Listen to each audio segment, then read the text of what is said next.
In the last lesson was the first time that we actually came across this thing called a stream. And you can see the effects of using it where we were getting our method being called again every time we got a new piece of data that went into our messages collection. And I mentioned that this is now effectively like we are subscribed to this collection, and whenever there's new data going in there, we're getting notified in our app. So what exactly are these Dart streams that we're using? Well, let's start off with an analogy. And knowing me, it's going to be a food analogy. Now, let's imagine that you're in a Japanese restaurant and you decide that you really fancy having some sushi. Now, of course, it takes time for the chef to prepare your food. You have to cut up the fish and make the rice balls, etc. So you're going to have to wait a little bit. Now, there's two ways of waiting on this, right? One is that you could say, well, here are all the things that I would like to eat, and you make your order and you get a receipt. This is your order number. Once it's ready, you'll be able to collect it.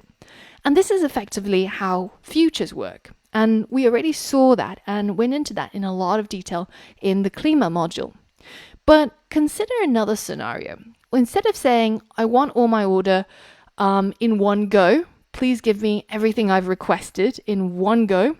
What if instead you had a seat at the table? So let's imagine you're in a conveyor belt sushi shop and the chef will make these dishes, and as he makes them, they get sent down the conveyor belt, and you sitting somewhere downstream of the conveyor belt will be able to pick up these pieces of sushi as he's making it. This is kind of more like a stream now, because again, there is an event which you're waiting for, namely the chef having to finish preparing the sushi, but he's sending those bits of sushi out as soon as he's finished preparing with it. So by subscribing to this stream, or by sitting down at this conveyor belt sushi table, you're essentially able to get the pieces of data as they come in and as they get added to the stream. So this way, there is still an event that you're waiting on, dependent on how long it takes for the chef to make the sushi. But instead of getting everything in one go and waiting for that final order to take home, well, here you're kind of just getting it as it comes through. So that's how our messages have been coming through. We're subscribing to a stream of messages. And that code lives inside the snapshots method. When we have a look inside the definition for that method, you can see that they're creating a method which returns a stream of query snapshots. And as more data get added to this collection, then the data will come in through our messages stream, and we can listen to it to either print out the latest piece of data or just print out all of the data as it is inside our messages collection. Now, another way of thinking about this is if you thought of this as maybe a 2x2 matrix, right? So let's say that we have things that are already available. So things like your normal objects, your ints, your doubles, your strings. And then there are things which you need to wait for. And let's say we wanted the singular version of those things. Well, a singular version of something that's already available might just be a piece of data that's a string object, right? Like a variable or a constant. But what if we had a singular object that we needed to wait for? Well, that might be a future string object. So this is something that will be processed asynchronously. It might take a while for us to grab it from the internet, but once it arrives, then we can use it as a normal string. But meanwhile, when we're coding it up and when we're planning for it, the data type is a future string. But what about plural items or multiple items? So the readily available multiple version of a string would be a list of strings, right? It would just be a list that contains many strings. But what if we had to wait for this list of strings to come through? What is the plural version of a future string?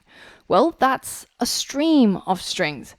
Just like sushi that's being added to the conveyor belt, they could be added to the stream at any time. And as long as we are subscribed to that stream, we'll get notified every time there's a new piece of data that's been added to the pipeline or the stream. And if you haven't had enough of food-related analogies, there's this really awesome thing called nagashi somen, which is this thing that people do in Japan in the summer, where they split a bamboo open and they run water down it like a little stream. And somebody will be upstream putting usually noodles down the stream, and they'll flow down in through the stream. And people who have subscribed to the stream, well, they can catch the noodle as it flows down and add it to their bowl. So they're effectively using a stream and listening to the data that's coming through. Now, you don't know how regularly the data is going to come through, right? It could be every second, it could be 1 second, and then maybe 5 minutes later. But as long as you're subscribed, you're going to get notified of when data is coming through. So similarly over here, we know that the rate at which users will type messages is kind of irregular, right? Maybe I'll message my mom today, but then I won't message her like for a month. Well, it doesn't make sense to keep pulling the data by using something like get documents, because then you would have to maybe put it on a timer. Maybe we would have to check, are there messages now? Are there messages? Are there messages? And you would probably have to do that every second or every fraction of a second, which is really, really intensive. But instead, if we had a stream, then we would basically just be notified as soon as there's new data. And then we can process the data, namely by adding it into our app. So I hope that clears up streams a little bit more, or at least tells you a little bit more about what's going on over here. And once you're done messing around with the code, head over to the next lesson where we're going to talk about how we can turn our stream of data into actual widgets that we can display on screen.